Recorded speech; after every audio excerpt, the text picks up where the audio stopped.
Así es, iglesia. Entonces, ¿qué debemos de hacer en este tiempo? Debemos orar. Vamos a orar para dar pase a una lectura bíblica, pero también vamos a orar y expresar a nuestro buen Señor que abra nuestros oídos, abra nuestra mente y que aquiete nuestro corazón para también escuchar al gran Maestro, escuchar su palabra. Pero ahora, iglesia, debemos de orar y expresando nuestro deseo de no trivializar la gloria de Dios así sin ofender. Así que, iglesia, vamos a orar y también vamos a darle pase a nuestro pastor, a nuestro amado pastor, que aquí hoy nos va a dar el mensaje de nuestro buen Señor. Padre, en el nombre de Jesús, Señor. Sí, Señor, hemos tenido un tiempo de oración, hemos tenido un tiempo de lectura, Señor. Pues ahora, Padre, queremos, Padre, que tú aquietes todo nuestro ser, Señor, y expresamos, Señor, nuestro deseo profundo de nuestro corazón y de nuestra mente. Y pedirte, Señor, que tomes el control, Señor, de todo lo que vamos a escuchar, Señor. De todo lo que tú vas a hablar para cada uno de ustedes, Señor. Pon claridad, discernimiento a tu siervo José Luis, Señor, que hoy está encargado de dar el mensaje. Por favor, Señor, en el nombre de Jesús. Amén. Amén. Amén. Gracias, hermano Eric. ¿Qué cosa es trivializar la gloria de Dios? Trivializar es menoscabar, restar. Y justo de eso estaba mencionando en esta breve reflexión el pastor Miguel Núñez, acerca de que probablemente la Iglesia de Dios en estos tiempos haya trivializado la gloria de Dios, es decir, haya menoscabado la gloria de Dios y le haya restado importancia. Es como una especie de, bueno, sí, pero eso no es tan importante. Es más importante lo que yo estoy haciendo, es más importante lo que estamos viviendo, es más importante el dolor de un país que se está desangrando. Eso es trivializar la gloria del Señor. La gloria de Dios siempre tiene que ser la prioridad en la vida de la iglesia. La gloria de Dios tiene que ser la prioridad en la vida de los creyentes, porque la gloria de Dios marca nuestro sendero, marca el rumbo por el cual debemos ir. Yo no conozco, hermanos, creo que a estas alturas, y hoy domingo en especial, en muchas iglesias que estamos usando las plataformas para seguir predicando la palabra, yo no creo que esta mañana le sea sencillo a ningún pastor dirigirse a su iglesia y predicar un mensaje en esta coyuntura que nos hallamos, en esta situación en la que nos encontramos. Porque por un lado, mucha gente espera encontrar esperanza, obviamente, en las palabras del Señor, pero hay otro grupo de creyentes que está esperando que el pastor o el presidente de la nación dé un mensaje a su nación y dé la solución a todo lo que está pasando. Hermanos queridos, por eso no hay ningún pastor al que le sea sencillo dirigirse este domingo a su congregación. Yo no tengo la solución para lo que está ocurriendo, hermanos, y ningún pastor y nadie la tiene. Lo único que sé es que Dios, como leíamos hace un instante a través de un salmo, Dios sigue sentado en su trono y Él sigue gobernando. Esa es la única certeza y seguridad que tenemos, pero esa es también nuestra fortaleza, nuestra máxima fortaleza. La historia de la humanidad es una historia de reemplazar la gloria de Dios, de trivializar la gloria de Dios. Y si tiene su Biblia cerca, por favor, Primera de Reyes, capítulo 14, tome la escritura y concéntrese en esta porción que vamos a leer, 1 Reyes capítulo 14, a partir del versículo 21. A partir del versículo 21. Dice allí el versículo 21, Roboam, hijo de Salomón. O sea, después de que murió Salomón, asumió su hijo Roboam. Roboam, hijo de Salomón, reinó en Judá de 41 años. Era Roboam cuando comenzó a reinar, y 17 años reinó en Jerusalén, ciudad que Jehová eligió de todas las tribus de Israel para poner allí su nombre. El nombre de su madre fue Naama, amonita. Y Judá hizo lo malo ante los ojos de Jehová y le enojaron más que todo lo que sus padres habían hecho en sus pecados que cometieron. Porque ellos también se edificaron lugares altos, estatuas e imágenes de acera en todo collado alto y debajo de todo árbol frondoso. Verso 24, hubo también sodomitas en la tierra e hicieron conforme a todas las abominaciones de las naciones que Jehová había echado delante de los hijos de Israel. Verso 25, al quinto año del rey Roboam subió Sisac, rey de Egipto, contra Jerusalén, y tomó los tesoros de la casa de Jehová y los tesoros de la casa real y los saqueó. Los saqueó todo, También se llevó todos los escudos de oro que Salomón había hecho. Y en lugar de ellos hizo el rey Roboam escudos de bronce y los dio a los capitanes de la guardia, quienes custodiaban la puerta de la casa real. Este versículo es interesante, mis hermanos. Verso 27. En lugar de ellos, de los escudos de oro que fueron robados por Sisac, rey de Egipto, hizo el rey Roboam escudos de bronce y los dio a los capitanes de la guardia, quienes custodiaban la puerta de la casa real. Bueno, estamos casi cerrando esta serie que empezamos hace como 10 semanas atrás, la iglesia que Dios concibió y desea, la iglesia que Dios concibió y desea. Y yo quiero ir cerrando esta serie porque vamos a entrar a una nueva, con este tema que el Señor nos ha dado que prediquemos en esta mañana, el cual hemos intitulado Una iglesia que no pierde la gloria de Dios. Una iglesia que no pierde la gloria de Dios. La historia de los reyes, mis hermanos, es el relato del egoísmo vestido de poder. Si usted ha leído todo el libro de los reyes, primera, segunda reyes, primera y segunda crónicas, usted va a comprobar esto. Es el relato del egoísmo vestido de poder. Hay sus salvadas excepciones, contadas con los dedos, por cierto. Personalidades de la sociedad israelita, diríamos, de corazones duros y cerebros blandos, poco cercanos a Dios, en su gran mayoría, estos reyes. Como Dios no le gusta acompañarse de necios, de rebeldes ni desobedientes, obviamente Dios toma distancia, y este es el caso de su propia nación, y Dios va a ser provocado a dejar Jerusalén, a dejar su propia casa, va a ser provocado a que lo aleje. Voy a usar una frase que está muy de moda ahora. ¿Sabe qué hizo Israel con su propio Dios? Lo vacó. Y no lo vacó por incapacidad moral, porque no podía hacerlo, Dios es santo. No podía vacarlo por imposibilidad física, porque Dios es espíritu. La forma de vacarlo fue darle las espaldas y relegarlo, y nosotros nos hacemos cargo en nuestra propia vida y no lo toman en consideración a Dios y empeoran la relación con Dios abismándose hacia el pecado. Eso provocó que Dios se retirara. Y obviamente no pasó mucho tiempo para cuando las naciones vecinas se convirtieron en saqueadores del pueblo de Dios. Se dieron cuenta que estaban desprotegidos. Dios siempre es el cerco protector para nuestras vidas, hermanos. Y uno de ellos fue el rey de Egipto, como acabamos de leer, Sisac, verso 25, y que puso en evidencia que la nación de Israel no era diferente a otras naciones sin la protección de Dios. Entonces entra, saquea la casa del Señor, toma todos los tesoros preciosos de la casa del Señor, saquea la casa del rey Salomón, y de allí es de donde roba 200 escudos de oro que David mandó, que Salomón mandó a construir para el ingreso hacia su casa. Era impresionante ese pasaje, digamos, antes de entrar a la casa, de llegar a la casa de Salomón, 200 soldados ahí formando una doble fila con tremendos escudos de oro a la luz del día, con el resplandor del sol. Era impresionante seguramente. ¿Qué hizo el rey Roboam, hijo de Salomón? Diría yo, como dicen algunos historiadores, este rey mediocre no tuvo más opción que sustituir dichos escudos con otros de material inferior, como el bronce. Y aquí está la simbología, mis hermanos, para nosotros en esta mañana. Roboam prefiere la fuerza humana. Los escudos de bronce representan la defensa del hombre, la fuerza del hombre.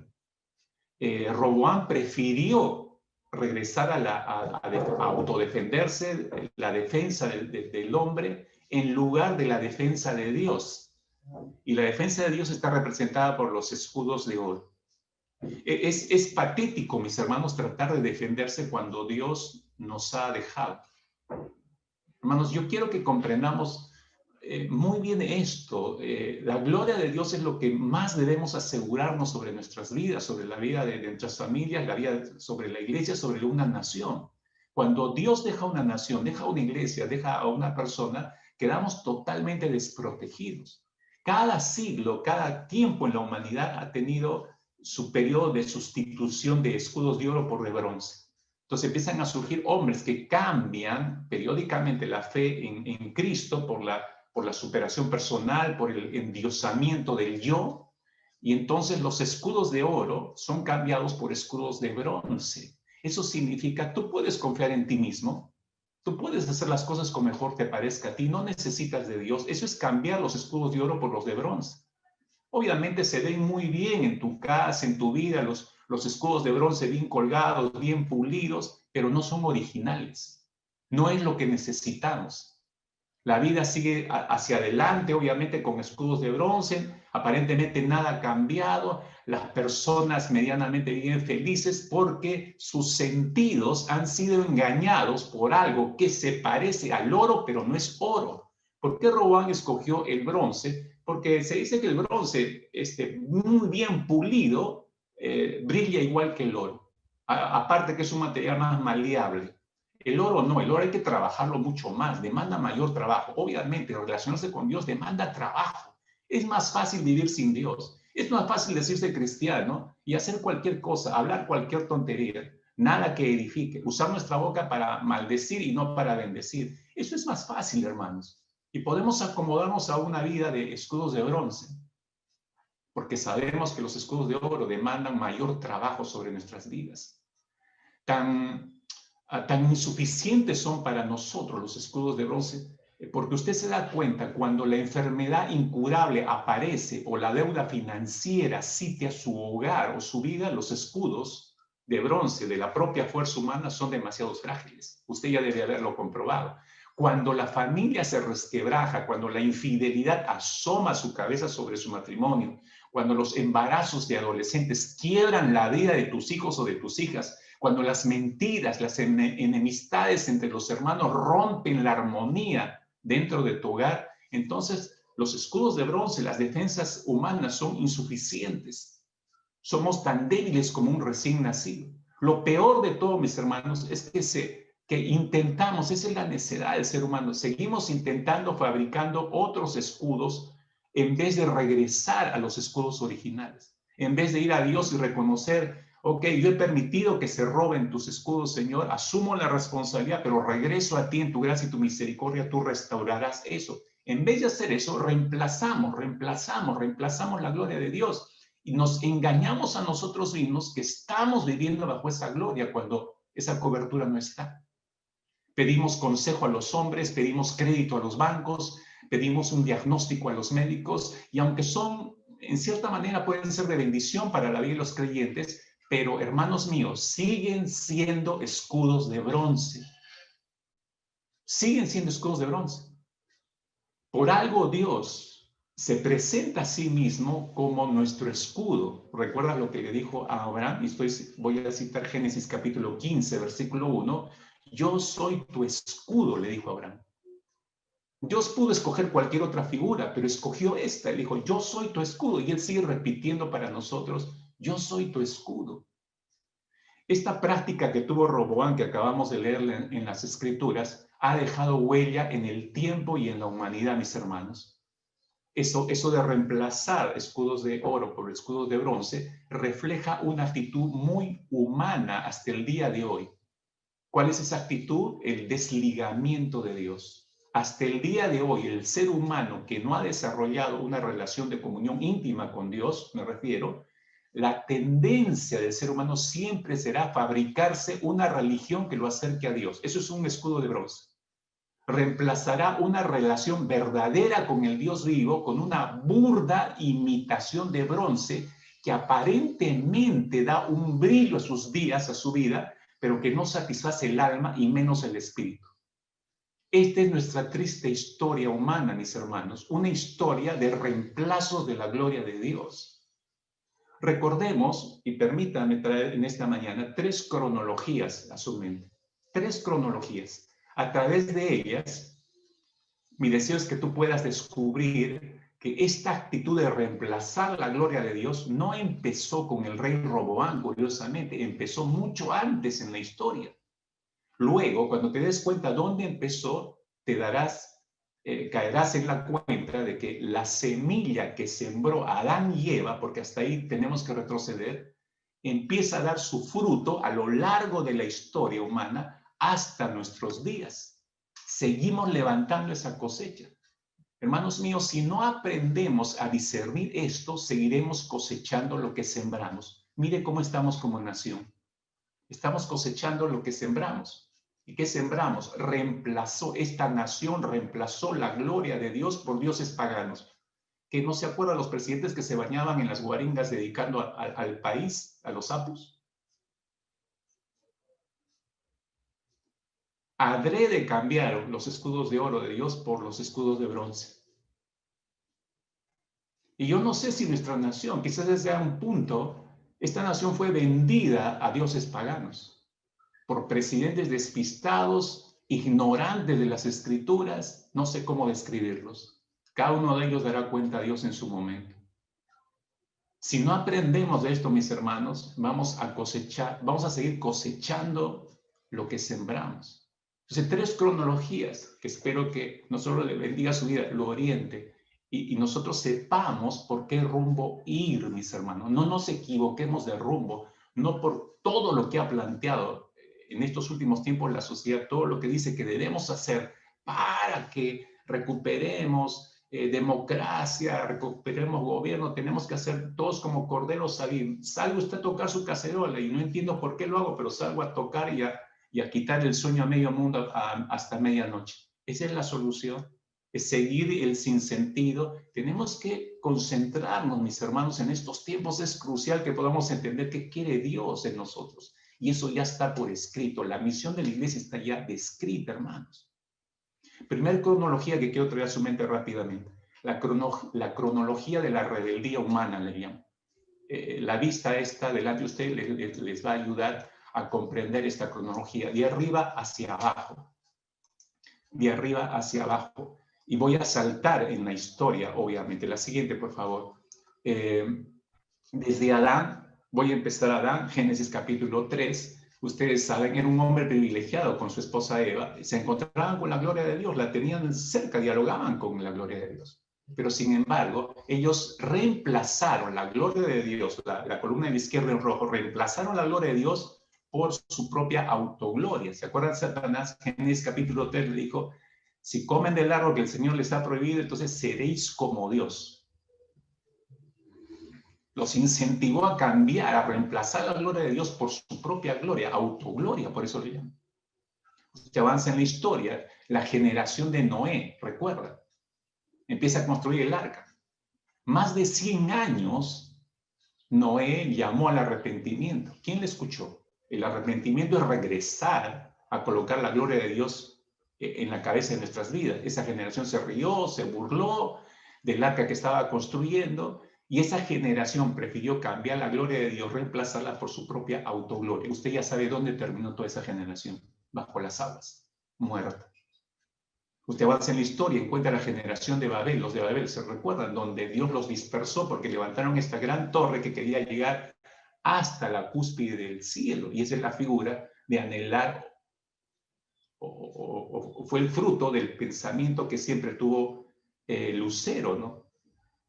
Subiré, me sentaré, seré como Dios. Babel representa eso. Esa generación, para empezar a levantar esta torre, tuvo que reemplazar la gloria de Dios por su autogloria. Para su autogloria quería levantar esa torre. Fueron dispersados. Dios detuvo esa torre a medio hacer. Avance en la historia. Usted encuentra la generación de Sodoma y Gomorra. Recuerda esa generación que ejemplifica lo que está pasando en la actualidad con la moralidad del mundo, con lo que se quiere legitimizar. No hemos aprendido de la historia. Sodoma y Gomorra es un trágico modelo, una figura que nos debe ilustrar el pecado moral, y sobre todo en el área sexual. Miren a dónde puede llevarlos. La humanidad no mira Sodoma y Gomorra. No mira Sodoma y Gomorra. Es impresionante ver el lugar donde estuvo este lugar, ¿no? Lo que es actualmente el Mar Muerto, en la geografía de Israel. Es impresionante mirar este lugar. Es totalmente desolado, hermanos. El agua no tiene vida. Su contenido de sal, dije anteriormente, es es tan alto que no hay vida. Y es un mar cerrado, no fluye para ningún lado. En esos lugares estuvo Sodoma y Gomorra. Es algo gráfico que Dios nos muestra, pero no entendemos. La humanidad no comprende esto, mis hermanos. Usted avanza en la historia y avanzo al primer rey de Israel, el rey Saúl, ¿no? Nombrado por Dios, levantado por Dios, colocado por Dios. Este rey cambia en un momento de su reinado, cambia la gloria de Dios, que debería dejar que lo siguiera guiando, la reemplaza por su propia autogloria. ¿Y cómo termina? Suicidándose, con un reino totalmente devastado. Y ese es el reinado que asume luego David y lo vuelve a levantar. Pero su hijo Salomón no aprendió de esa lección del padre. El rey Salomón aparentemente empieza bien, como usted se da cuenta, bien, le pide a la gloria de Dios que le dé sabiduría y parece una aparente comunión íntima con el Señor, pero de pronto empieza a torcerse y empieza a reemplazar la gloria de Dios por su propia autogloria. Tremenda casaza que se construyó, full oro por todo lado para mostrar la gloria de quién. En el templo estaba bueno, el templo tenía que mostrar toda la gloria de Dios, pero aplicársela a sí mismo, a sus bienes particulares, ya es autogloria, hermano. Y ahí uno empieza a ver cómo se empieza a resquebrajar la vida de este rey. Entonces, usted he dado saltos, obviamente, en la escritura, en puntos claves, en esta figura que tiene delante, pero le muestra claramente la cronología de la rebeldía humana. Y esa rebeldía humana siempre va a buscar cambiar la gloria de Dios por la autogloria. Hasta ahora sigue funcionando eso, mis hermanos. Eso nos lleva a la siguiente cronología, la cronología 2, que es la cronología de la pérdida de la gloria de Dios. Acá la vamos a poder apreciar de manera más cercana a través de la nación de Israel. Y la historia nos muestra, y otra vez, no aprendemos de la historia, mis hermanos. Empiezo la siguiente, por favor. Esto también nos va a ayudar a comprender esta cronología. Empiezo con Salomón, como decía las escrituras, ¿no? Antes de Roboam, Salomón asume el reinado y construye el templo que estaba destinado a recibir la gloria de Dios. Es el primer templo construido por Israel después de la tienda del desierto. Lo termina de construir en el año 960 a.C. Y construido el templo, ese templo recepciona la gloria de Dios. Escuchen, ese templo recepciona la gloria de Dios. Es impresionante que el rey Salomón trae el arca, y cuando el arca ya está en el interior del templo, la gloria de Dios viene que nadie podía seguir ministrando.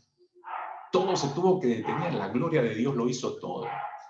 Esa poderosa presencia vino sobre este templo y eso aseguraba al rey y a toda la nación que la gloria de Dios que siempre debía ocupar el primer lugar, era quien iba a dirigir toda la historia, la vida de esta nación. Salomón no lo entendió así. En algún momento de su vida eso se empezó a quebrar. Salomón cambia la gloria de Dios por la idolatría. Usted conoce la historia, poco a poco se empieza a desviar, ¿no?, hacia la idolatría a través de las mujeres que empieza a tomar por esposas. De forma estratégica eso, ¿no?, que siempre todos los reyes solían hacerlo. Es decir, Salomón cae en la costumbre de todos los reyes de las demás naciones, cuando debería ser un rey diferente. Eso le planteó que sea Dios. Salomón no lo entendió. Dios nos está llamando a que seamos diferentes. En nuestra coyuntura como nación, la iglesia tiene que ser diferente, tiene que proceder de manera distinta. Si nosotros vamos a hacer lo mismo que hace el mundo, ¿en qué nos diferenciamos, hermanos? Salomón cambió la gloria de Dios por la idolatría. Y ese punto es crucial para la nación de Israel, porque no solamente lo estaba dañando a él, a su familia, sino estaba dañando a toda la nación. La nación fue arrastrada. Si el rey adora a otros dioses, yo también. Entonces, por eso Dios permite que el reino se quiebre. Y al suficiente dice Dios, acá lo echaste a perder todo, Salomón. Usted sabe cómo termina Salomón. Salomón termina muy mal. Termina muy mal sus días. Anciano, arrastrado por las mujeres con las que se había casado, levantando templos idolátricos. Él, asistiendo a esos templos idolátricos, fue un momento dolorosísimo para toda la nación de Israel y mal ejemplo para la nación, obviamente. Pero Dios permite que se quiebre el reino, y la razón es específica. En 1 Reyes 11:33 Dios dice claramente que fue por la idolatría de la nación de Israel a la cual los condujo el rey Salomón. Entonces ahí viene el rompimiento del reino en dos, el reino del norte y el reino del sur. Y obviamente cada reino tuvo sus propios reyes. Dios levantó a un hombre llamado Jeroboam como reino del norte. Y por profecía, primero se lo manifestó a él directamente. Le dijo, antes de que quede el reino, varios años antes de que falleciera Salomón, Dios ya le había mostrado eso a Jeroboam. Y le dijo, yo te voy a dar 10 tribus. De las 12 tribus, te voy a dar a ti 10. Y voy a conservar 2, por amor a mi nombre, voy a conservar 2 hacia el reino del sur. Y así fue. Después de que muere Salomón, obviamente, él precipita las cosas, pero el que ejecuta ya el rompimiento total es su hijo Roboam. Asume Roboam y se divide el reino en el reino del norte y el reino del sur. La siguiente, por favor. Y aquí empieza toda una historia trágica, mis hermanos. Realmente trágica, trágica. Porque, como le decía, cada rey tiene su propio, reino tiene su propio rey. Jeroboam encabeza el inicio de los reyes en el norte y Roboam en el reino del sur. Cada reino tuvo 20 reyes, según el registro bíblico que tenemos, Primera Reyes, Primera y Segunda de Crónicas, 20 reyes el reino del norte y 20 reyes el reino del sur. Usted chequea los 20 reyes del reino del norte, que empezó con Jeroboam, y cómo son calificados esos 20 reyes, incluyendo Jeroboam, como reyes malos, todos malos. Es un mal balance, mis hermanos. 20 reyes malos, ni siquiera uno. A diferencia, obviamente, del reino del sur, que tuvo también 20 reyes, pero por lo menos 8 reyes son calificados como buenos, pero 12 malos. El reino del norte, obviamente, con ese registro de reinados hacia la maldad, van arrastrando también a toda la nación. Entonces son llevados cautivos por los asirios. Dios dice, ok, hasta aquí llegaron, en 722, el imperio asirio invade el reino del norte y se los lleva cautivos a todos. Lo trágico de la historia del reino del norte es que nadie de ese reino volvió a su tierra. Por eso se conoce en la historia, en la cronología bíblica, se conoce a las 10 tribus del Reino del Norte como las 10 tribus perdidas. Algunos dicen que no, pero otros dicen que sí, 10 tribus perdidas. ¿Por qué? Porque no se sabe acerca de estas tribus. Fueron como diseminadas trágicamente por el Señor por causa de, usted retrocede, ¿cuál fue la causa? Idolatría. 20 reyes malos gobernaron. En el Reino del Sur la historia fue diferente. Los 20 reyes, 8 reyes buenos, trataron de sacudir al reino del sur del mal ejemplo incluso de sus hermanos del norte. Pero igual, en vez de aprender, Dios les dijo, mira a tu hermana, la del norte. Si tú no cambias de actitud, Judá, vas a seguir el mismo camino de tu hermana. Mira hacia el norte. Y sin embargo, ellos no escucharon y la tragedia también llegó, porque fueron llevados cautivos en el año 586 por el reino babilónico. Y fueron llevados cautivos a Babilonia. Incluso un primer remanente antes del partimiento del reino ya fue llevada cautiva. Ya había esta injerencia de estos imperios, tanto asirio como babilónico, sobre Israel. Entonces, aquí llevado cautivo el reino del sur, pero a diferencia del reino del norte, regresan en el 538 a.C., regresa un remanente, un primer grupo con Zorobabel por el decreto de Ciro, el persa, que les permite retornar. ¿Para qué retornan? Para la reconstrucción del templo. Ahora, ese templo, en el 516 es terminado de levantarse. En 10 años termina la reconstrucción del templo. Ahora, quiero que capte esto, por favor. Retrocedo un poco. Salomón construyó el primer templo. Cuando son invadidos, tanto el reino del norte y del sur, Jerusalén es arrasada también, el templo es saqueado y es destruido.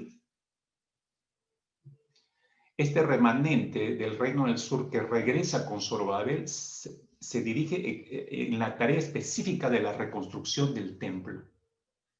Israel necesitaba regresar a su templo para adorar.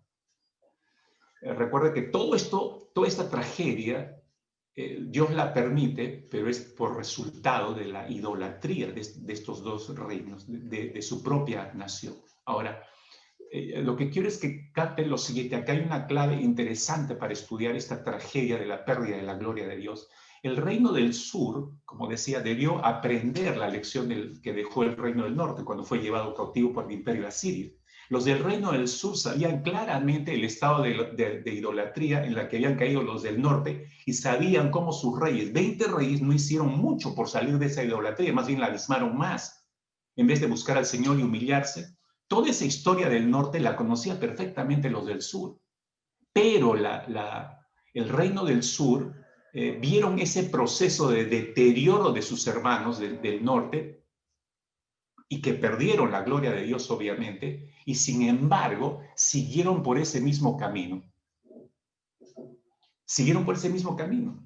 Esta es la tragedia de ver situaciones que acontecen dolorosas para una nación, para una civilización, y no aprendemos de la historia.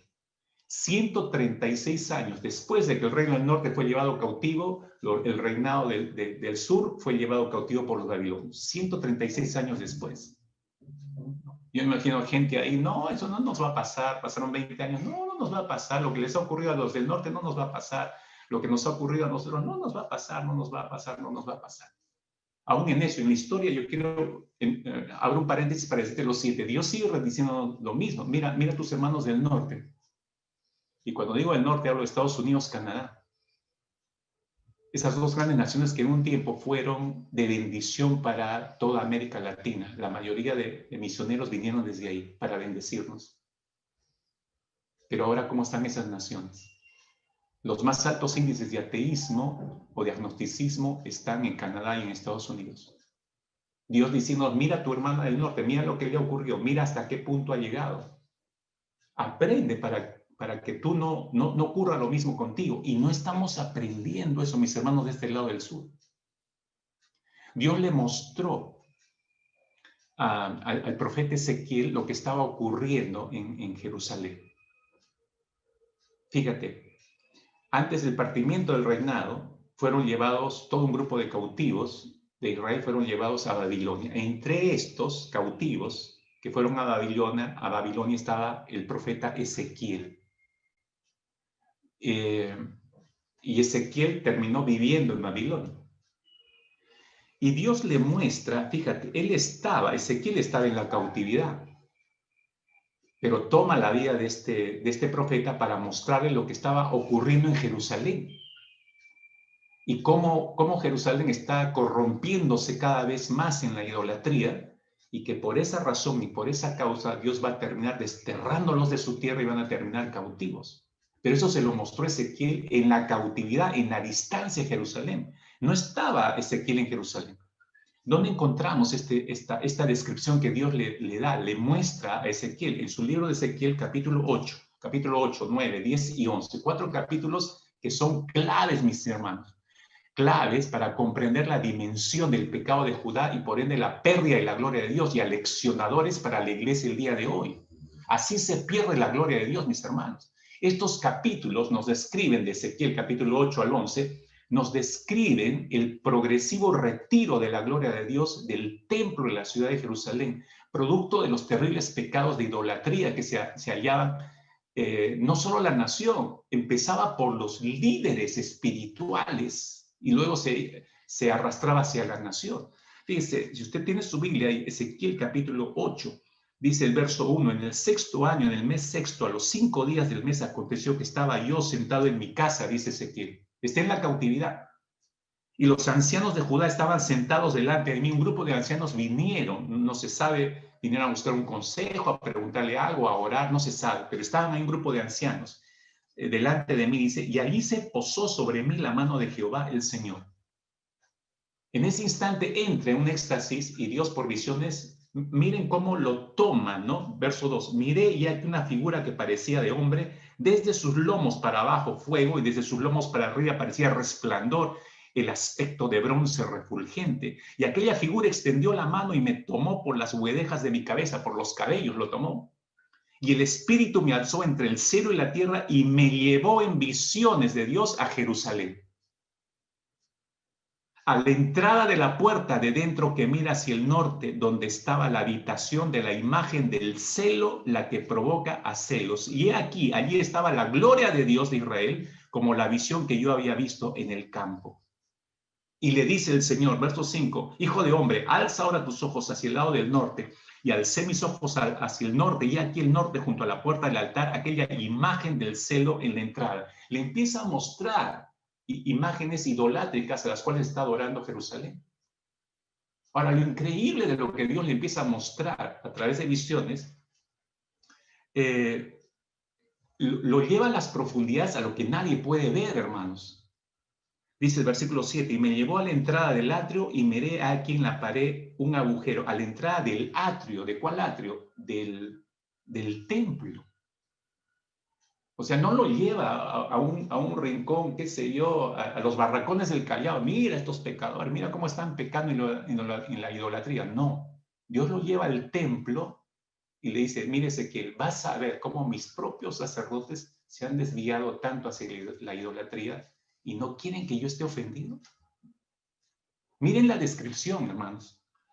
Me llevó a la entrada del atrio, miré aquí en la pared un agujero y me dijo, hijo de hombre, cava ahora en la pared, y cavé en la pared, he aquí una puerta. Me dijo, entra y ve las malvadas abominaciones que estos hacen allí. Entré pues y miré, he aquí toda forma de reptiles, bestias abominables, todos los ídolos de la casa de Israel que estaban pintados en la pared por todo alrededor. Y delante de ellos estaban 70 varones de los ancianos de la casa de Israel, y Hazanías, hijo de Safán, en medio de ellos, cada uno con su incensario en su mano, y subía una nube espesa de incienso. Y me dijo, hijo de hombre, ¿has visto las cosas que los ancianos de la casa de Israel hacen en tinieblas, cada uno en sus cámaras pintadas de imágenes? Porque dicen ellos, no nos ve Jehová, Jehová ha abandonado la tierra. Y esta es la frase, mis hermanos, que se está queriendo utilizar a partir de hoy. Dios no está, Dios nos ha abandonado. Y muchos creyentes pueden pensar esto. Entonces, como Dios nos ha abandonado, ¿a quién reclamo? Agarro mi olla y salgo a reclamar afuera. Agarro mi mochila, la lleno de piedras y me voy a la primera manifestación que vea por ahí para desfogarme con todo el que se me cruce por delante. ¿Por qué? Porque Dios nos ha abandonado. No está. Entonces tenemos que tomar nosotros las riendas por nuestra propia mano. Miren la tragedia de lo que está viendo Ezequiel en visiones. Dios lo lleva a ver. Nadie sabía esto. Lo mete, le hace a ver un agujero, entra a lo profundo. Esas son las figuras de, hay algo en lo profundo. En mi propia casa está ocurriendo esto. Hay pecados que empiezan a salir a la luz. Yo dije hace mucho tiempo atrás, la cuarentena no ha frenado el pecado. Dolorosamente, hermanos de nuestra propia iglesia, y yo supongo de muchas otras iglesias, siguen en pecado. Y se siguen metiendo en más pecados. En plena cuarentena, en pleno momento en que necesitamos todos nuestros sentidos concentrados para clamar a Dios y buscar su gloria y que su gloria intervenga, están disparados por cualquier sitio. ¿Por qué? Probablemente están pensando esto. Bueno, Dios no ve, Dios nos ha abandonado, Dios no está haciendo nada. Bueno, yo tengo que hacer algo, ¿no? Entonces no solo salgo a tirar piedras, sino agarro por mi Twitter, agarro por mi Face y empiezo a incentivar al desorden y empiezo con groserías, empiezo a animar al Perú entero a salir y a reclamar. Esa es la misión de la iglesia, esa es la misión de los creyentes, mis hermanos. Tenemos que recordarnos, el Señor no nos ha abandonado. El salmista nos hacía recordar en su instante, Él sigue sentado en su trono. No hay nada que no esté bajo su control, hermanos. Estos capítulos son terribles porque nos están describiendo la progresiva ofensa hacia Dios. Ahora, muchas veces Dios les pasó por alto, ok, les perdonó, pero quiero que se dé cuenta, acá llega un punto crucial Dios. Acá llega realmente, la cosa se pone peor. Capítulo 9, capítulo 9 empieza a seguir describiendo toda lo contaminada que está la casa del Señor. Capítulo 9, verso 7, y les dijo, contaminad la casa y llenad los atrios de muertos, salid, y salieron y mataron en la ciudad. Aconteció que cuando ellos iban matando y que ellos solo, me postré sobre mi rostro y clamé y dije, Señor Jehová, destruirás a todo el remanente de Israel, derramando su furor sobre Jerusalén. Miren la descripción que le da Dios. Y me dijo, la maldad de la casa de Israel y de Judá es grande sobremanera, pues la tierra está llena de sangre y la ciudad está llena de perversidad, porque han dicho, ha abandonado Jehová la tierra y Jehová no ve. Y Jehová no ve. Ah, Dios, ¿usted cree que Dios no está viendo lo que está pasando, hermanos? ¿Usted cree que Dios no está viendo lo que nosotros hagamos o no hagamos? El ojo de Jehová pasea por toda la tierra. Hemos olvidado ese versículo. El ojo de Jehová pasea por toda la tierra, mis hermanos. Capítulo 10, y este es el capítulo, diría yo, casi que empieza a mostrar tan ofendido está Dios que Dios decide, no, ya rebalsaron el vaso de mi paciencia, ya rebalsaron el vaso de mi gracia, ya se acabó. Les he aguantado demasiado. No voy a leer todo el capítulo, pero fíjese, lo que empieza a ver Ezequiel es doloroso. Doloroso a las lágrimas. Versículo 4 del capítulo 10, dice, entonces la gloria de Jehová se elevó de encima del querubín al umbral de la puerta. La figura es, hay querubines como sobre la tapa del arca, y la gloria de Dios descendía sobre esa arca. Entonces dice que se elevó sobre el arca. Entonces Dios empieza a retirarse. Versículo 18. Entonces la gloria de Jehová se elevó de encima del umbral de la casa. Ya no está dentro del tabernáculo, está por encima del umbral de la casa, de todo el templo. Y se puso sobre los querubines. Está por fuera ya.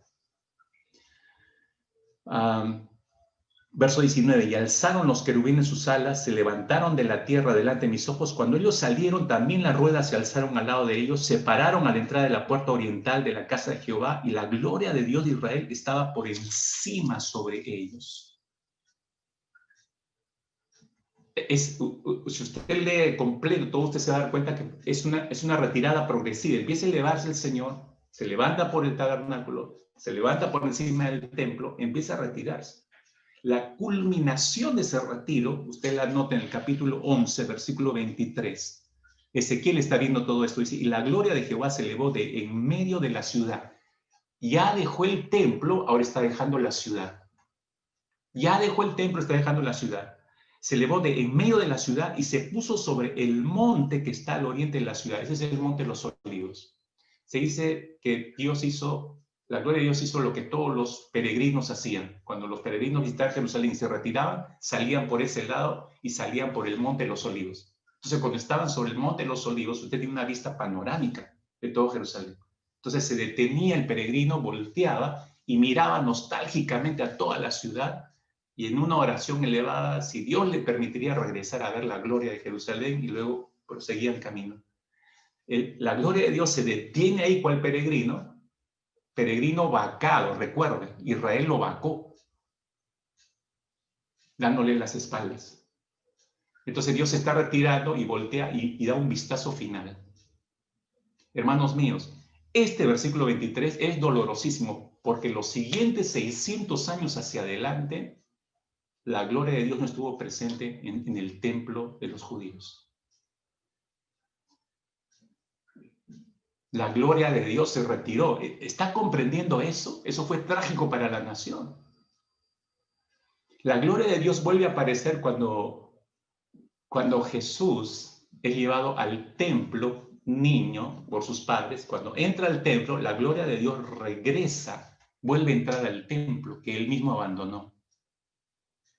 Una figura más relevante es Domingo de Ramos, cuando Jesús entra sobre ese asno de pollino, entra a Jerusalén y todos vivando y Hosana al que viene en el nombre del Señor. Él entra a Jerusalén. La gloria de Dios regresaba después de más de 600 años que su propia nación lo había ofendido y lo había vacado. El Señor regresa. Y ahora usted dirá, bueno, todo va a mejorar. No, terminó en una cruz, usted sabe. Se demostró que su propia nación no lo quería. Y el mundo entero ha emulado eso hasta el día de hoy, mis hermanos. Así se pierde la gloria de Dios. Así se pierde la gloria de Dios. Y aquí entra la última cronología, hermanos. nuestra propia cronología. Déjame ir a este último, el tercer punto. A ver, nuestra propia cronología. Nuestro Señor Jesucristo, escúcheme con cuidado, nuestro Señor Jesucristo estableció de antemano la cronología de nuestros tiempos. Cuando usted revisa Mateo, capítulo 24, por ejemplo, que es un capítulo donde el Señor describe todo lo que nos va a ocurrir en los últimos tiempos, es una descripción de los últimos tiempos, haya su eco posteriormente en la carta de que el apóstol Pablo le escribe a Timoteo, segunda de Timoteo, capítulo 3, si se puede ubicar en esa carta de Pablo, segunda de Timoteo, capítulo 3, el apóstol Pablo hace un eco de Mateo, capítulo 24, pero Pablo enfatiza más y hace una descripción del carácter de los hombres. Y en el versículo 1 de 2 Timoteo 3, dice, también debes saber esto, que en los postreros días vendrán tiempos peligrosos, le dice a Timoteo. Los postreros días. ¿Qué son los postreros días, mis hermanos, para centrarnos? ¿Qué son los postreros días? Los postreros días, esta expresión utilizada por el apóstol Pablo, describe el periodo entre el nacimiento de Cristo y su segunda venida. Nacimiento de Cristo y segunda venida. Esos son los postreros días. Ahora, la iglesia, nosotros nos encontramos no en el medio, hermanos. Estamos casi más cercanamente al segundo retorno del Señor, pero estamos dentro de este tiempo llamado postreros días. La iglesia está inmersa. Ahora, ¿cómo son estos tiempos? ¿Cómo va a ser el carácter de las personas? Ese es el interés de Pablo que le empieza a describir a Timoteo. Pablo le describe muy bien el carácter de la gente de este periodo de tiempo en el cual nos encontramos. Y en esa descripción no solo le describe el deterioro moral y espiritual en que la humanidad va a caer, no solo eso, la gente no creyente va a asumir una actitud, como él empieza a describir, como amadores de sí mismos, ávaros, vanagloriosos, soberbios, blasfemos, desobedientes a los padres, ingratos, impíos. Está describiendo el carácter de gente no creyente. Pero esa es una punta, digamos. Pero Pablo, cuando le está describiendo esto a Timoteo, salta de esa punta a la otra punta. Es como una especie de, quiero que tengas un vistazo global, Timoteo. ¿Y cuál es la otra punta? La otra punta va hacia el carácter de los que se identifican como cristianos, que han estado asistiendo a iglesias, que han estado estudiando la palabra de Dios, que han estado oyendo la palabra de Dios, pero mire el estado de sus vidas. Según de Timoteo 3:7, dice, estas siempre están aprendiendo y nunca pueden llegar al conocimiento de la verdad. ¿Qué texto paraprágico, hermanos? Estas siempre están aprendiendo y nunca pueden llegar al conocimiento de la verdad. Esta es una descripción terrible. Estando aprendiendo, si usted entiende bien, estando aprendiendo, nunca llegaron al conocimiento de la verdad. ¡Wow! ¿Por qué no llegaron al conocimiento de la verdad? Si están estudiando la verdad de Dios. ¿Qué tipo de cristianismo vivieron entonces? ¿Qué tipo de cristianismo vive esta gente? Creo que vivieron, mis hermanos, voy a atreverme a decir esto, creo que vivieron un cristianismo al puro estilo del rey Roboam, es decir, un estilo de vida por reemplazo de apariencia de oro, pero que es una vida de bronce. Reemplazaron los escudos de oro por los de bronce y se acostumbraron a vivir. Engañaron sus conciencias, engañaron sus mentes, engañaron su corazón, que todo está bien, se ve lindo colgado los escudos de bronce, bien puliditos, pero no son reales. No es lo original.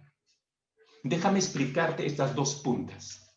Déjame explicarte estas dos puntas que te decía que Pablo le muestra a Timoteo en este capítulo.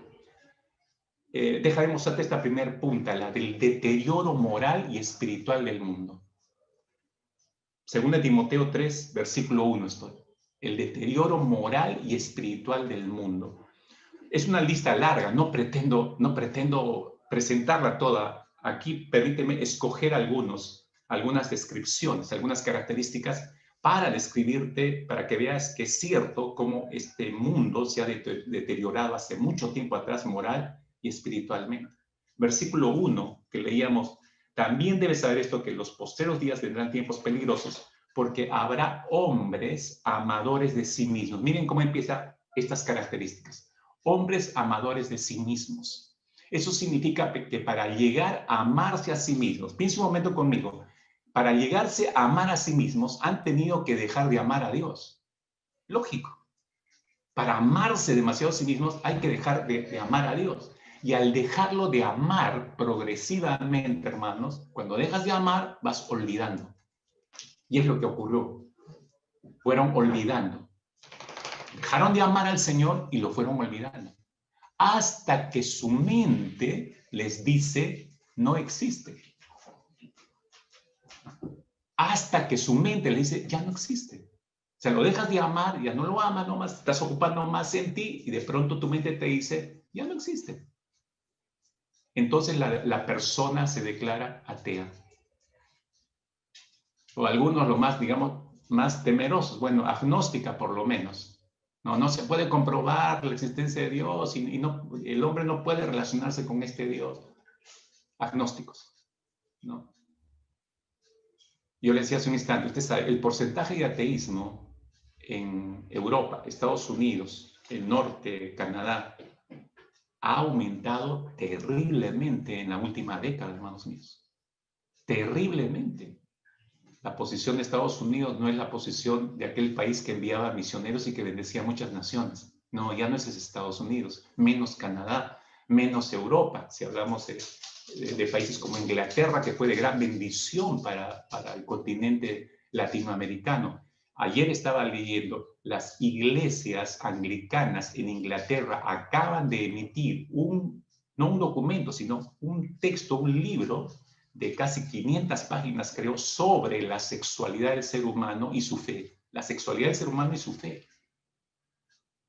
Y claro, no he leído el libro porque acaba de salir, pero en el resumen, en el índice, uno puede ver cómo la tendencia, la iglesia anglicana en Inglaterra, como en otras naciones, como en América, por ejemplo, ya se alineó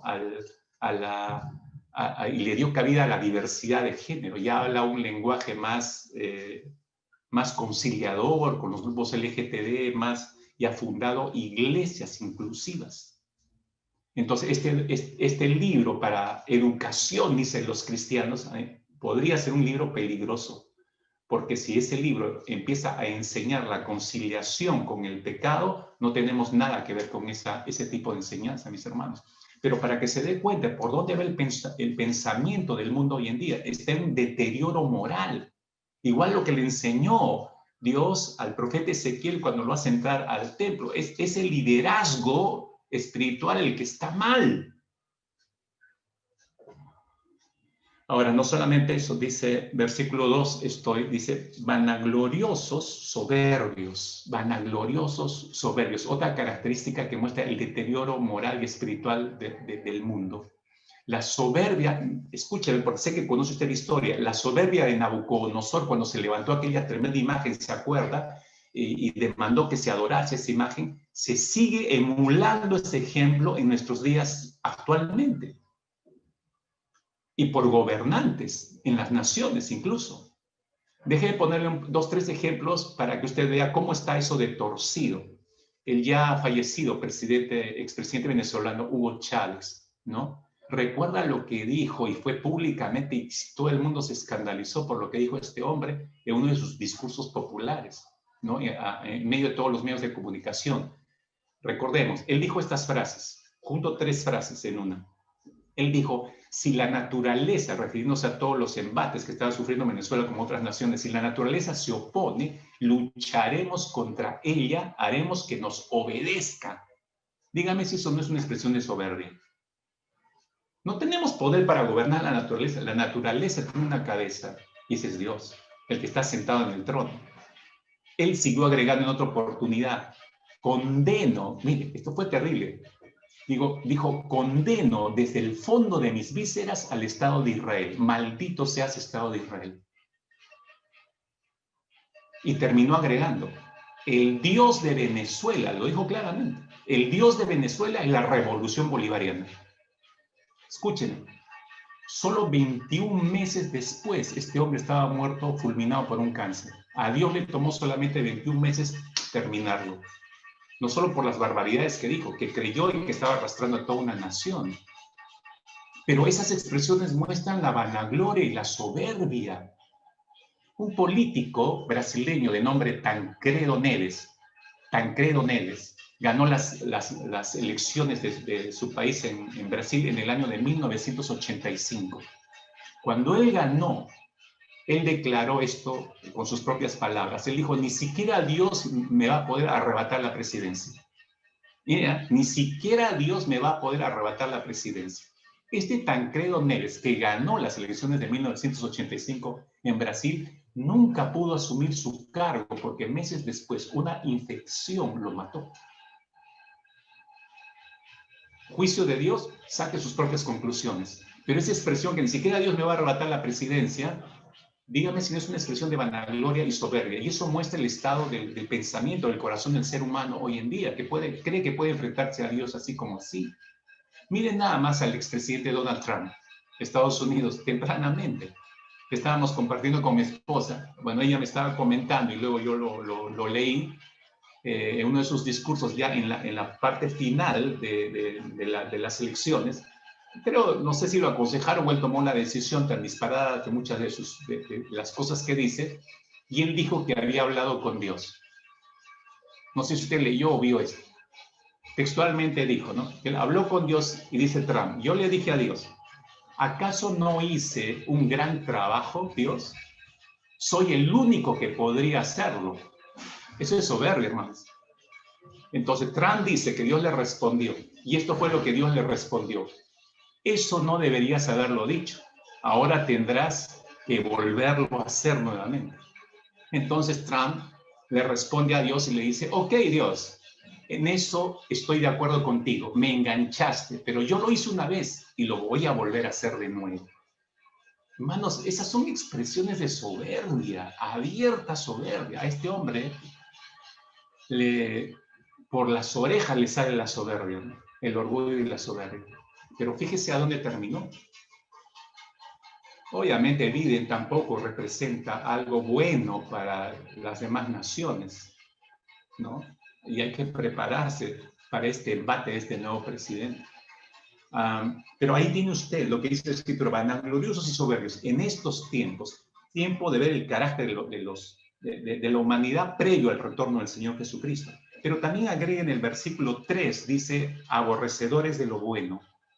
Aborrecedores de lo bueno. ¿Se han dado cuenta, mis hermanos, cómo es que hoy no tenemos las cosas claras? Por favor, présteme mucha atención, ¿no? No se vaya a distraer, porque ya empezaron todos los sonidos de los cacerolazos nuevamente. Concéntrese en la palabra, no deje que le distraiga. Yo decía, aborrecedores de lo bueno. ¿Se ha dado cuenta que hoy en día ya no se distinguen las cosas, no tenemos las cosas muy en claro? El mundo ya no diferencia entre lo que es un hombre y una mujer, entre lo que es un papá y una mamá. Hay un deterioro de la identidad sexual y de la moralidad como nunca antes, a tal punto que el mundo, mire, el mundo aborrece los roles creados por Dios, aborrecedores de lo bueno. Mire, escúcheme, en las 2 últimas décadas, no es mucho, en las 2 últimas décadas nada más, las definiciones de lo que es familia, de lo que es hombre, mujer, han sido cambiadas de una manera drástica y radical, afectando a toda la sociedad. El pensamiento de la humanidad ha sido afectado terriblemente. Han reemplazado el patrón de Dios, escudos de oro, por el patrón humano, escudos de bronce. Entonces, si lo bueno de Dios antes era hombre y mujer los creó, porque eso dice, ¿no? Génesis capítulo 1, versículo 27 es muy claro, hombre y mujer los creó. Si eso era bueno antes, ahora eso es aborrecido, mis hermanos. Aborrecido y reemplazado. Ahora se ha reemplazado por la siguiente nueva cita. Ya no se dice hombre y mujer los creó, ahora se dice y creó el hombre al hombre, a la mujer, a las lesbianas, a los gays, a los transgéneros, a los bisexuales, a los intersexuales, etcétera, etcétera, etcétera. Y hoy, mis hermanos, lo que hace 2 o 3 décadas atrás estaba claro en la mente de la gente y era visto desde la perspectiva de Dios como pecado, me refiero a la práctica homosexual, hoy en día resulta siendo reconocida, aplaudida, aceptada, defendida a tal punto que es motivo de orgullo. Es por eso que se diseñó el Día del Orgullo Gay. Y no mucho tiempo vamos a tener, si ya existe el Día del Orgullo Gay en las ciudades principales de nuestra nación y de todo el mundo, no falta mucho, mis hermanos, si esto sigue en deterioro, van a empezar a aparecer marchas celebrando otros pecados. Entonces va a ocurrir que va a salir el Día del Orgullo del Fornicario, o el Día del Orgullo Adúltero, o el Día del Orgullo de la rebeldía de los hijos contra los padres, o el Día del Orgullo de la corrupción. No falta mucho para que salgan esos días a celebrarse. Estamos tan mal, hermano. Pero este es el carácter de los últimos tiempos, está diciendo Pablo a Timoteo. En el versículo 5 agrega, tendrán apariencia de piedad. Tendrán apariencia de piedad. La aparición de iglesias inclusivas en la última década es la evidencia de que no solamente todo está deteriorándose en cuanto a la identidad sexual, sino se está deteriorando la moral, la espiritualidad de la gente. Y que ahora viene disfrazada de piedad. Escúcheme, por favor, viene disfrazada de piedad para que sea aceptado desde el interior de la iglesia y no golpee la mente religiosa de la gente. Entonces, por eso viene disfrazada de piedad. ¿Cómo está definida una iglesia inclusiva para que usted sepa? ¿Cómo se define una iglesia inclusiva? Escuche. Son aquellas confesiones cristianas, así se definen las iglesias inclusivas, como confesiones cristianas que no consideran como pecados a la homosexualidad masculina o femenina o la transexualidad, que no consideran pecado. La iglesia cristiana no puede ser parte de esas iglesias inclusivas. Esto es pecado claramente porque Dios lo dice, no porque nosotros seamos homofóbicos, es porque Dios lo dice así. Ahora, esta definición sigue así, las que no consideran pecado la homosexualidad y entre ellas se incluyen confesiones religiosas completas, además de congregaciones e iglesias individuales. Algunas están compuestas principalmente por miembros que no forman parte de la comunidad LGTB y tienen programas específicos más bien para dar la bienvenida a las personas LGTB, mientras que otras iglesias están compuestas principalmente por componentes de la comunidad LGTB. Es decir, el pastor, entre comillas, de esa iglesia inclusiva es miembro de los grupos LGTB. También realizan bendiciones a parejas del mismo sexo y en algunos casos bodas equiparadas al matrimonio entre un hombre y una mujer. Deterioro moral, hermanos. Abierto deterioro moral. Se cumple lo que dijo Isaías, capítulo 5, versículo 20. Dijo el profeta, ay de los que a lo malo dicen bueno, y a lo bueno mal, que hacen de la luz tinieblas y de las tinieblas luz, que ponen lo amargo por dulce y lo dulce por amargo. Ay de los sabios en sus propios ojos y de los que son prudentes delante de sí mismos. Qué puntual que fue el profeta Isaías para decir esto. Ahora, esta es la descripción del deterioro moral y espiritual del mundo, hermanos. Pero ¿qué del deterioro moral y espiritual de los creyentes? Esa es la otra punta que quiero llevarte a ver en esta mañana. El deterioro moral y espiritual de los creyentes. Esta es la otra punta de la cual el apóstol Pablo le hace referencia a Timoteo. Tiene que ver con creyentes que no arriban a comprender la verdad divina. Siempre están aprendiendo, siempre están escuchando, pero nunca llegan a comprender la verdad divina. Pero están en medio de la congregación, están en las células, están estudiando la Biblia, están recibiendo consejería, están en el quehacer de la vida cristiana, están inmersos, no están afuera, están dentro de la iglesia. Peor, pero no llegan nunca al conocimiento de la verdad. ¿Por qué no? Porque tienen un sistema de vida religioso al puro estilo de Roboam, es decir, han reemplazado el oro de Dios por el bronce humano. Regresamos al mismo punto de partida, hermanos. Sus vidas están siendo construidas no sobre la firmeza de la sana doctrina de la Biblia, sino están construidas sobre escudos de bronce que han reemplazado los de oro, es decir, han reemplazado lo que Dios nos ha dado en la persona de su Hijo Jesucristo por cosas que nosotros mismos hemos construido, que tienen apariencia de espiritualidad o apariencias bíblicas, que parecen tener el brillo del oro de Dios, pero que solo son nuestras propias cosas pulidas. Y eso engaña la mente de cualquier otro. Déjame darte algunos ejemplos para ilustrarte esto, de las cosas que hemos recibido de parte de Dios, que son los escudos de oro, pero lo que nosotros mismos hemos fabricado y así hemos reemplazado el oro de Dios, escudos de bronce. Aquí está una primera propuesta para que te des cuenta cómo le hemos cambiado. La siguiente, por favor. Recibimos de Dios la fe en la obra de Cristo Jesús. Nuestra fe está fundamentada en Cristo Jesús.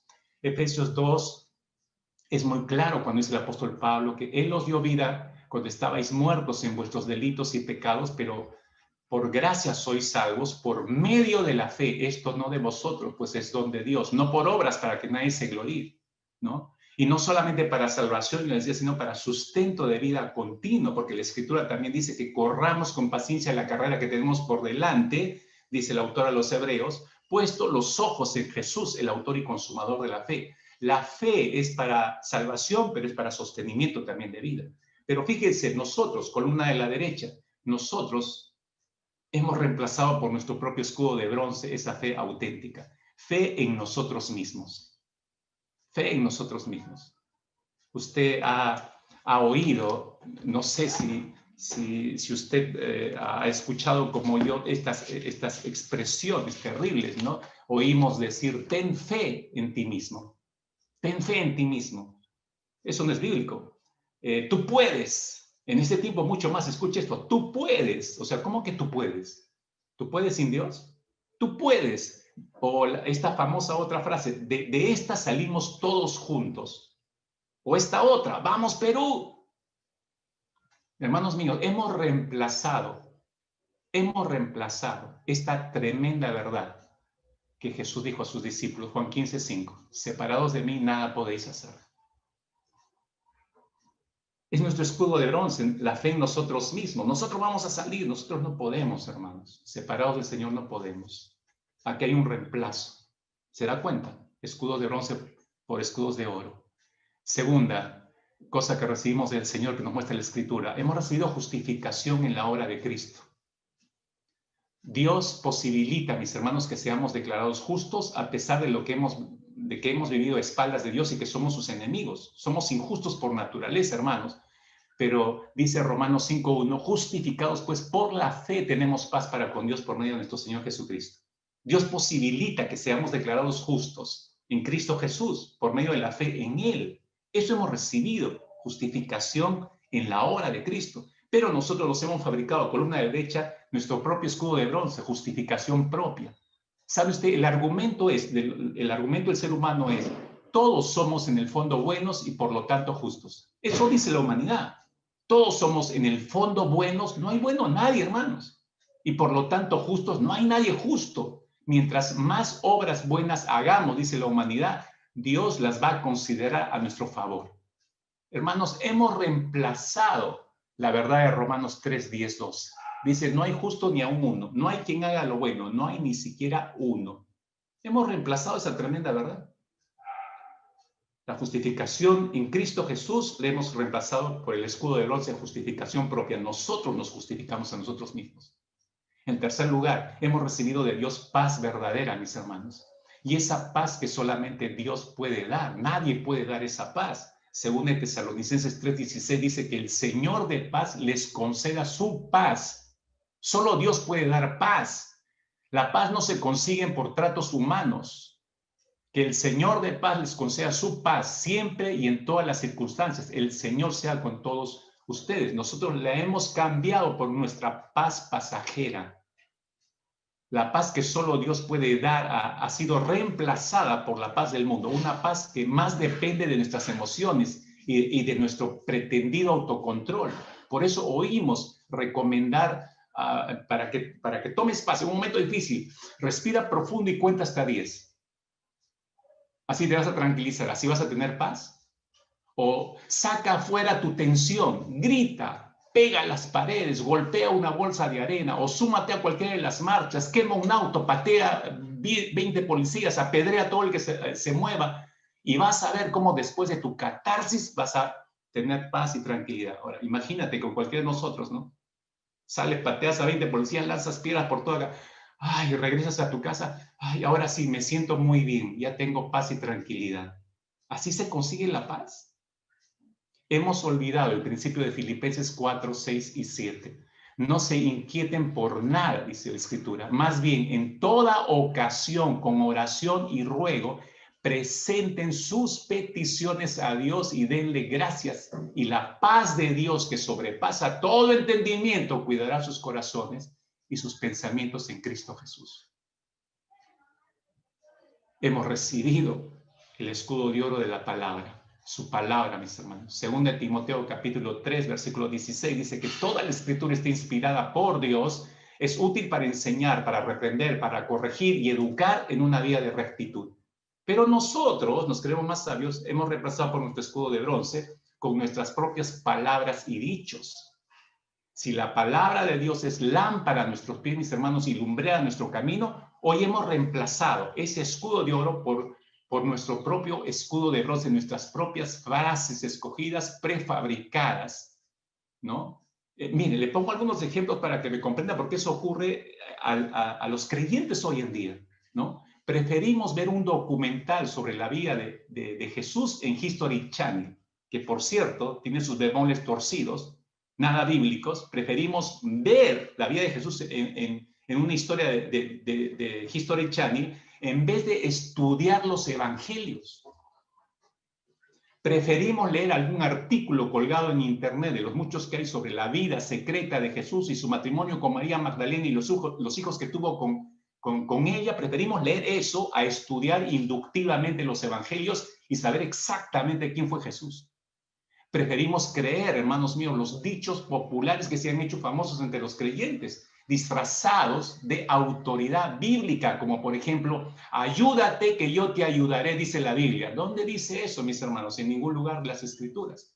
O esta otra frase, todos somos hijos de Dios. Tampoco dice eso las Escrituras. O Dios aprieta pero no ahorca. Tampoco encuentra usted ese versículo en las Escrituras. O aquel otro, todos adoramos al mismo Dios, menos. Preferimos creer a toda esta fraseología creada en el ámbito evangélico y hemos olvidado el principio de Juan capítulo 15, versículo 7. Si permanecéis en mí, dijo Jesús, y mis palabras permanecen en vosotros, pedid todo lo que queréis y os será hecho. Hemos olvidado ese principio, mis hermanos. El escudo de oro cambiado por el de bronce. Usted se estará preguntando, fíjese, así se va reemplazando la gloria de Dios. Así se va ofendiendo a Dios progresivamente. Estamos como estamos porque hemos llegado a este punto. Ahora muchos de ustedes se estarán preguntando, ¿pero qué hacemos, pastor, en esta coyuntura? ¿Qué debemos hacer los cristianos en estos tiempos? En el contexto, le voy a responder con la escritura, en el contexto del capítulo 3 de Segunda de Timoteo, en este contexto de deterioro moral y espiritual que estamos analizando, y de carácter, deterioro moral y del carácter de las personas, el apóstol Pablo le está describiendo a Timoteo, le dice a manera de contraste, le dice a Timoteo, pero tú, Timoteo, mira, sí están las cosas, pero tú debes establecer la diferencia y todo aquel que ama al Señor debe establecer una diferencia. ¿Cómo? Versículo 10, sigue, te voy a dar 2, 3 versículos. Versículo 10 le dice, tú has seguido mi doctrina. Tú has seguido, pero tú has seguido mi doctrina. Aquí aparece la doctrina. ¿Qué tenemos que hacer los creyentes en este tiempo? Péguese a la doctrina, hermanos. Tenemos que pegarnos a la doctrina. No es a lo que diga fulano, sultano, el defensor del pueblo. Es lo que dice Dios en su palabra. Péguese a la doctrina. Versículo 14 le dice Pablo a Timoteo, persiste tú en lo que has aprendido y te persuadiste. ¿En qué fuiste enseñado, mis hermanos, en todos estos años pasados? ¿No? Acá vienen los ayes y los dolores. Ay, cómo no aproveché mi curso ay, cómo no aproveché mi curso. Tarde, hermanos, tarde. Pero puedes enfilarte ahora. Pero tenemos que descansar sobre la doctrina y debemos persistir en lo que aprendimos y en lo que fuimos persuadidos por la palabra del Señor. Versos 16 y 17 agrega el apóstol Pablo, para que seas un hombre maduro y preparado para toda buena obra. Mire qué clave es esto, mis hermanos, en este tiempo que estamos viviendo, para que seas un hombre, una mujer maduro y preparado para toda buena obra. ¿Es buena obra quemar autos? ¿Es buena obra agarrarme a golpes con los policías y luego terminar, qué sé yo, maltratado, realmente maltratado, y decir en el nombre de mi familia, en el nombre de esta nación, en el nombre de mi patria, en el nombre de todos los creyentes? No, no, hermanos, esa es una imprudencia. Esa es una imprudencia. Mire cómo delinea el apóstol Pablo un momento tan crítico de moralidad resquebrajada, de espiritualidad resquebrajada, lo guía a Timoteo. Sigue mi doctrina, persiste en lo que has aprendido y te persuadiste, para que actúes como un hombre maduro y preparado para toda buena obra. ¿Cómo se logra esto, mis hermanos? ¿Cómo se logra? Haciendo marchas para que vean que no estoy de acuerdo con la corrupción, desfogándome en las calles con gritos, pedradas y gritos desaforados, estropeando propiedad pública o usando las redes sociales para incentivar el desorden y el caos, tocando mi cacerola cada noche. Puede tener sus virtudes quizás, pero eso no es lo que le dice Pablo a Timoteo. Le dice, no, Timoteo, no. Hay una manera más efectiva y acorde con la voluntad divina y con el buen testimonio cristiano. Allí tienes el consejo divino para enseñarte, ¿no? Versículo 16. Acá tienes la manera efectiva, Timoteo le dice. Acá tienes el consejo divino que te puede enseñar, que puede corregirte para para que puedas ir por el buen camino, por el camino correcto, para que te pueda instruir en lo que significa una conducta justa.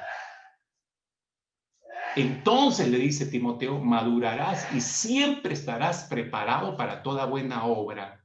Qué tremendos versículos para este tiempo, mis hermanos. ¿Que la iglesia no sabe qué hacer? No, otra cosa es que la iglesia no quiera regresar a las escrituras, a la sola escritura y dejarse guiar por ella. En pocas palabras, mis hermanos, no se está pidiendo cosas extrañas. Yo me sumo, me enfilo al lado del apóstol Pablo a decir lo mismo. En pocas palabras, mis hermanos, vive lo que has aprendido desde las escrituras. Vive lo que has aprendido desde las escrituras. Y te toco algunas áreas. En el área del matrimonio y la familia, hermanos, sé ejemplo de unidad familiar en este tiempo, de responsabilidad familiar. Defiende el pacto matrimonial establecido por Dios como una unidad indivisible. No es asunto de salir a gritar a las calles, con mis hijos no te metas. Hermanos, eso es más fácil. El asunto es que invierta usted tiempo en educar a sus hijos con principios firmes y sólidos de la palabra sobre su mente y corazón para que ellos tengan la capacidad de discernir el mal. Dígame qué es más sencillo hacer. En el área de la vida económica y social. Mire, en toda actividad económica y social debemos los cristianos procurar la justicia. Debemos mostrar, nuestra conducta debe ser una conducta justa, en otras palabras. Seamos ejemplos al devolver un vuelto de más que nos dieron en la bodega. Seamos ejemplo cumpliendo con el pago de nuestros impuestos. Seamos ejemplo cumpliendo con nuestras responsabilidades bancarias. Seamos ejemplo pagando lo justo a nuestros empleados. Seamos ejemplo no abusando de nuestros obreros en las fábricas. Seamos ejemplo, hermanos. Seamos ejemplo. En la vida pública, los cristianos debemos fomentar el respeto y sujeción hacia toda autoridad terrenal. Debemos ser ejemplo de intercesión por todas nuestras autoridades terrenales, entendiendo que han sido puestas por Dios, como dicen las Escrituras. Si a algún cristiano le corresponde ejercer algún cargo público, debe desempeñarlo con un claro sentido de buscar el bien de todos y un claro principio de justicia respaldado por la revelación escrita de Dios. Lo resumo en una sola frase. ¿Qué tenemos que hacer, pastor? Solo vivamos una vida íntegra a los ojos del mundo. En medio de toda la desesperanza del caos, vivamos solo una vida íntegra en tu universidad, en tu trabajo, en tu oficina, en tu barrio. Cuando vas a comprar la bodega, muestra integridad, compórtate como un creyente auténtico. Esto es mucho más poderoso que cualquier otro recurso. Mira nada más lo que dice Hechos, capítulo 2, versículo 47, el ejemplo de la iglesia del primer siglo. Hechos 2:47 dice, y teniendo favor con todo el pueblo. ¿Sabes cómo se traduce eso en otras versiones? Dice, eran estimados por todos. En otra versión dice, disfrutando de la buena voluntad de toda la gente. Esto es más poderoso para afectar a una sociedad. Mis hermanos, ¿te dan cuenta cómo esto va contra todo lo que estamos viendo que hace la gente? Es que no hemos entendido nuestra misión como iglesia. Estamos perdiendo encima la gloria de Dios. Escudos de oro. Escudos de oro, mis hermanos, como estos principios escriturales que estamos revisando en esta mañana, han sido reemplazados por escudos de bronce. Y estos reemplazos, si no se percató usted, han ido menguando, desgastando, borrando la fe en Cristo. De tal manera que nuestra confianza, miren cómo nos ha afectado terriblemente esto, de manera que nuestra confianza ya no está en el todopoderoso Señor, sino en una vacuna anti-COVID-19. Ahí está la esperanza de muchos cristianos. De pronto nuestra confianza ya no está en Dios, quien dijo que era la puerta y que podíamos entrar y salir por ella y hallar pastos frescos, sino que mi confianza termina poniéndose en una puerta que yo mismo he fabricado y que yo mismo he abierto. De pronto nuestra confianza ya no está en el Dios maravilloso para el cual no hay nada imposible, más bien terminamos confiando en lo que nosotros podemos hacer posible.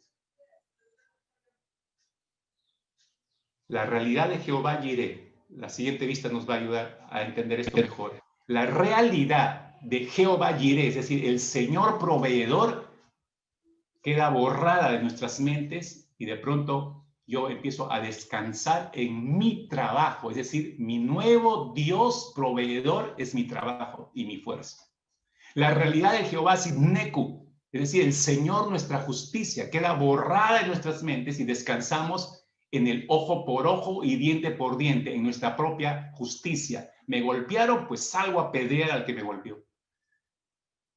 La realidad del Jehová, el Roí, el Dios que me ve, queda borrada de nuestras mentes y pensamos que podemos vivir como querramos porque Dios no nos ve.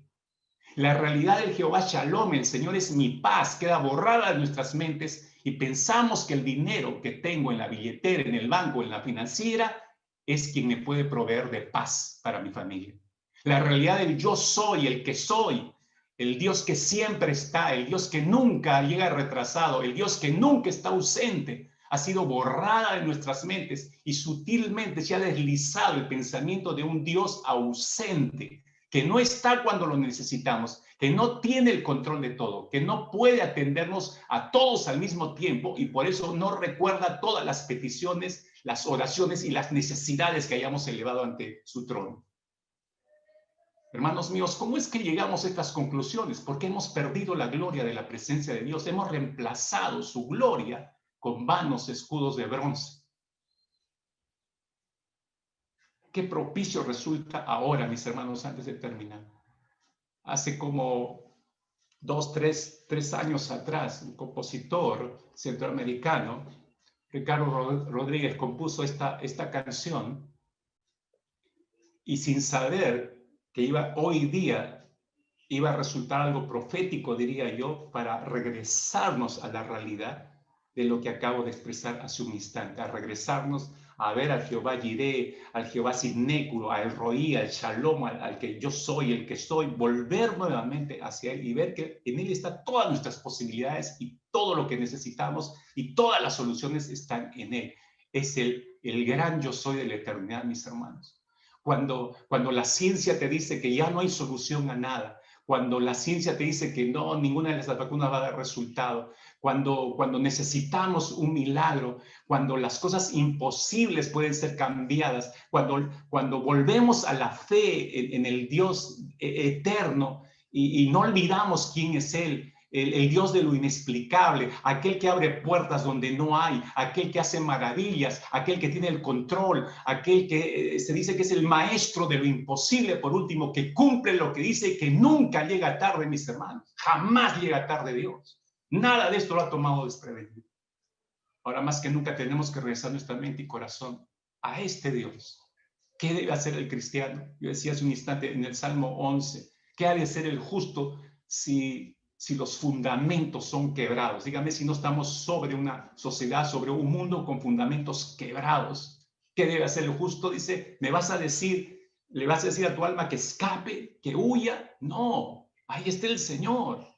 Ahí está el maestro de lo imposible que cumple lo que dice al pie de la letra, el que nunca llega tarde y siempre está presente, el gran yo soy del Eterno. Ora conmigo, mi hermano, mi hermana. Ora conmigo. Dile allí, Señor, muchas gracias por recordarte en tu palabra, por regresar mi corazón hacia ti en medio de la desesperación, del caos en el que está inmerso, las tremendas tinieblas que tenemos por delante, Señor. Pero gracias por recordarnos. Cuando todo dice que no va a funcionar, tú siempre vas a estar presente, Señor. Siempre. Y tú nunca estás ausente, y tú nunca llegas tarde, Señor. Estás aquí reinando en gloria en medio de nosotros. No nos hagas olvidar esto, por favor, Señor.